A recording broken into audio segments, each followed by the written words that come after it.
अहमदनगर के एक गांव में दो भाई रहा करते थे। एक का नाम फरहान था और दूसरे का नाम नौमान था। वो आपस में झगड़ा ही करते रहते थे। उनका बाप उनसे बहुत तंग था और उन्हें समझाता रहता था, मगर वो दोनों अपने बाप की एक भी ना सुनते थे। एक दिन दोनों ने उसी गांव में कारोबार शुरू किया। बड़े भाई फरहान ने गोलगप्पे बेचने शुरू कर दिए और छोटे भाई नौमान ने बेलपुड़ी का कारोबार शुरू कर दिया। अब वो दोनों वहां भी झगड़ा करते रहते थे और अपने काम धंधे पर ध्यान नहीं देते थे और लोग खड़े उनका ये झगड़ा देखते रहते थे। एक दिन कासिम नामी शख्स का वहां से गुजर हुआ और वो दोनों को झगड़ते देखकर सोचने लगा, अरे ये दोनों आपस में झगड़ा ही करते रहते हैं असील मुर्गों की तरह, और इनके बाप ने इनकी सुलह करवाने के लिए मुझे ही जिम्मेदारी दी है। फिर कासिम नौमान के पास जाता है और कहता है कि भाई कुछ भी हो, तुम्हारी बेलपुड़ी का तो जवाब ही नहीं। फरहान के गोलगप्पे तो तुम्हारी बेलपुड़ी के सामने ठुस हैं। ये सब सुनकर नौमान कहता है, अरे जा रे जा, चोलखोर कहीं का, तू ये सब मुफ्त में खाने के लिए मेरी तारीफ करता है ना? तुझे बेलपुड़ी क्या, बैल का सींग भी नहीं मिलेगा, चल जा यहाँ से। कासिम कहता है, अरे कितने बेवकूफ आदमी हो, मैं तुम्हारी तारीफ कर रहा हूँ और तुम मुझ पर ही गुस्सा कर रहे हो। अरे तुमसे अच्छा तो तुम्हारा बड़ा भाई है, वो मुझे गोलगप्पे भी खिलाता है और मुझसे पैसे भी नहीं मांगता, मैं उसी के पास जाऊंगा।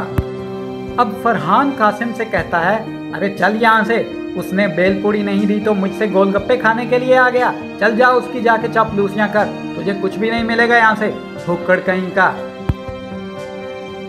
वहां एक आदमी गोलगप्पे और बेलपुड़ी मिक्स करके खा रहा था। कासिम ने देखा तो उसके पास चला गया और उससे कहा कि भाई ये दोनों मिक्स करके क्यों खा रहे हो, मजा आता है क्या?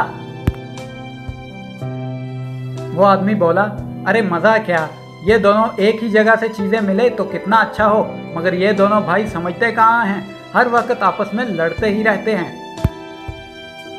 फिर कासिम ने उससे वो चीज चखने के लिए मांगी और जब कासिम ने वो चीज खाई तो उसे बहुत पसंद आई और वो शुक्रिया कहकर चला गया।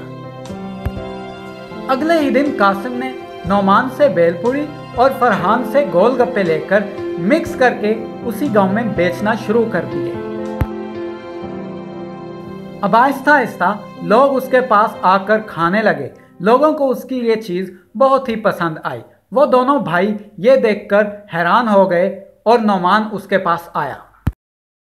नौमान ने कासिम से कहा, अरे तेरी हिम्मत कैसे हुई, तू हमसे 20 रुपए में लेकर वहां 50 रुपए में बेचता है, ये हमारा इलाका है, समझा? ये सुनकर फरहान भी आ गया। कासिम ने दोनों भाइयों से कहा, अरे ये मेरा कारोबार है, ये मेरा स्टाइल है, मैं 50 में बेचूं या 100 में, तुम अपना काम करो, मुझे अपना काम करने दो।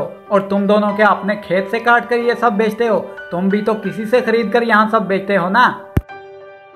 फरहान ने कासिम से कहा, अरे कल तक तो तू भिखारी था, हमसे मांग मांग कर खाता था, आज क्यों इतना हवाओं में उड़ने लगा? नौमान बोला, अरे भाई पैसे की गर्मी है, इसे पैसे की खुजली हो गई है। कासिम बोला, अरे खुजली समझो या खुजला, ये मेरा कारोबार है, ये मेरा स्टाइल है, चलो चलो निकलो यहाँ से। ये सुनकर फरहान बोला, अरे तू बेच जो भी बेचना है, अब हम दोनों भाइयों की अलग अलग रेडी नहीं, एक ही गाड़ी होगी। अब दोनों भाइयों में इत्तेफाक पैदा हो गया और एक ही गाड़ी से गोलगप्पे और बेलपुड़ी बेचना शुरू हो गए। वहां लोग भी उनके पास आकर खाना शुरू हो गए। ये देखकर कासिम खुश हो गया क्योंकि उसका प्लान कामयाब हो चुका था। उधर दोनों के बाप ने कासिम का शुक्रिया अदा किया कि उसने उन दोनों की सुलह करवा दी और कासिम को पैसे दिए और फिर से शुक्रिया अदा किया और पैसे देकर उसको रवाना किया। दोस्तों, अगर आपको ये वीडियो पसंद आई है तो मेरे चैनल को सब्सक्राइब कर दीजिएगा,